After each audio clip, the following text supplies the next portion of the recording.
Jason Reynolds never considered himself particularly attractive. He wasn't the kind of guy who dominated a room the moment he walked in, nor did he have the chiseled jawlines and perfect hair featured in movies. He was just Jason, a quiet guy from Kansas City who worked in digital marketing, wore flannel shirts more often than not, and loved classic rock. But recently, something had shifted, and it wasn't just in how people looked at him.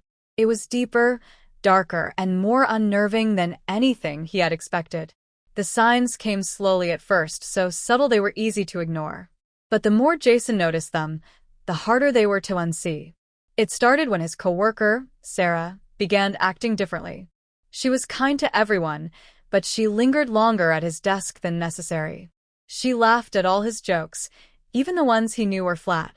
Then one afternoon, she offered to bring him coffee from his favorite cafe, something no one in the office had ever done before. Jason had just thanked her and moved on. But later that evening, he recalled how her smile didn't reach her eyes. It was too perfect, almost calculated. That's when he remembered a podcast he had listened to, something about how physical attraction affects human behavior subconsciously. Jason thought it was nonsense then. Now he wasn't so sure. The second clue came from his best friend, Tyler. They had been inseparable since middle school. Always honest, always supportive. But things had changed. Tyler became competitive. He challenged Jason on trivial things, like who got more likes on Instagram, who had more matches on dating apps, even who looked better in certain shirts. It was subtle at first, like joking banter, but grew darker over time. One night at a party, Tyler whispered in Jason's ear, "You always get the attention, don't you?"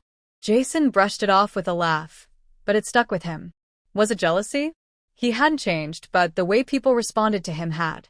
Then there was Amanda, Jason's neighbor. A sweet single mother who always smiled politely in passing. One afternoon, Jason helped her carry groceries up to her apartment. After that, things escalated quickly. She started texting him more, finding excuses to bump into him, and once even showed up at his door in the rain, claiming her heater wasn't working. Jason didn't know whether to feel flattered or concerned.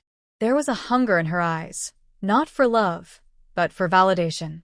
It made him uncomfortable, not because he disliked her, but because it felt like he had become a mirror for people's desires. He wasn't being seen for who he was, but for how he made others feel about themselves. It wasn't all admiration either. Some reactions were strangely hostile. His boss, Mr. Chandler, had always been fair and objective. But lately, he was short with Jason, dismissive even. He started assigning him fewer important projects and undermined him during meetings. Jason was confused until one day, while exiting a conference room, he overheard Chandler talking to another manager. He walks around like everyone should fall at his feet. Let's see how he handles a bit of pressure. Jason's heart sank. He wasn't arrogant, at least he didn't think so. But it seemed his presence alone threatened certain people, even without intent. Intrigued and unsettled, Jason began researching behavioral psychology late at night. He wasn't looking for vanity, he wanted answers. What he found startled him. Numerous studies suggested that high physical attractiveness, even when not conventional, triggered deep subconscious responses in people. Some responded with admiration, some with obsession, and others with resentment or insecurity. But the most disturbing part was that attractive individuals often triggered more intense emotional reactions in everyone, positive or negative.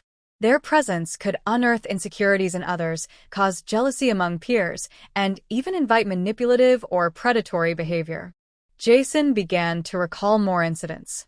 A stranger had once followed him in a bookstore, only to disappear when he confronted him.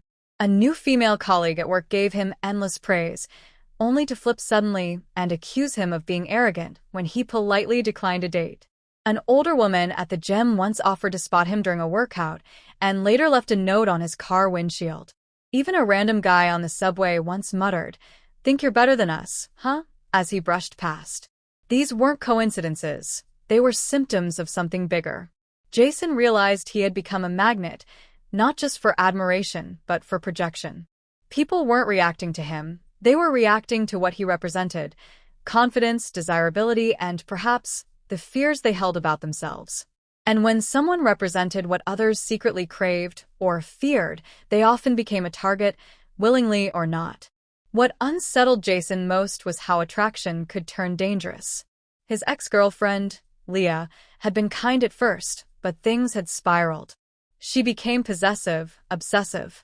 She once admitted she had gone through his phone while he was asleep, just to be sure he wasn't cheating. When he broke things off, she didn't just cry. She threatened to ruin his reputation. It took months to distance himself. He never connected the dots before, but it was all part of the same pattern. Jason started seeing a therapist to unpack all of it. Dr. Miriam Carter was direct but kind.